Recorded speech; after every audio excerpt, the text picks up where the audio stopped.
ഈ കണ്ണൂരിന് എങ്ങനെയാ കണ്ണൂർ എന്നുള്ള പേര് വന്നേ? ഇവിടെ കണ്ണൂരിലെ ഓരോ പഞ്ചായത്തിലും 5ഉം 6ഉം കണ്ണന്മാരുണ്ട്. അപ്പൊ അതൊക്കെ കൊണ്ടാണ് ഈ കണ്ണൻറ്റൂരായോണ്ടാണ് കണ്ണൂർ എന്നുള്ള പേര് വന്നത്. ശരി. അല്ലാണ്ട് വേറൊന്നല്ല മോനെ.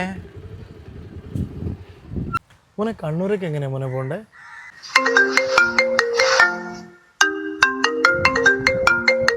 ഹലോ, അമ്മയ്യത്തായി ബാറ്റോണ്ട് ഒരു അടി അടിക്കുമ്പോഴത്തേക്ക് അവൻ ചത്ത്. ബോംബിന്റെ ഒന്നും ആവശ്യം വന്നിട്ടില്ല, ബോംബിന്റെ കയ്യിൽ തന്നെ ഉണ്ട്. എന്നാ ശരി, ഓക്കെ.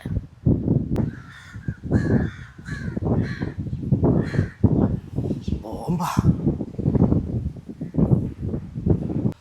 നിങ്ങളെന്തേലും ചോദിച്ചേ? ഒന്നുമില്ല മോനെ, ഇതാ മോന്റെ ബോൾ. എടാ, അപ്പൊ നമുക്ക് കണ്ണൂരേക്കുള്ള വഴി അറിയണ്ടേ? കണ്ണൂരേക്കുള്ള വഴി നീ ആ ചെക്കൻ്റെ ബോംബ് കണ്ടില്ല? അത് തന്നെയാടാ പൊട്ടാ കണ്ണൂര് ബോംബാ. പിന്നെ അല്ല നിക്ക് ഒരു ചായ കുടിച്ചിട്ട് പോവാ. ഒരു ചായ കുടിച്ചിട്ട് പോവാ. അവൻ ചായ കുടിക്കാൻ വിളിക്കുന്നു. ആദ്യത്തെ മര്യാദ ഒറിജിനൽ കണ്ണൂക്കാരെ.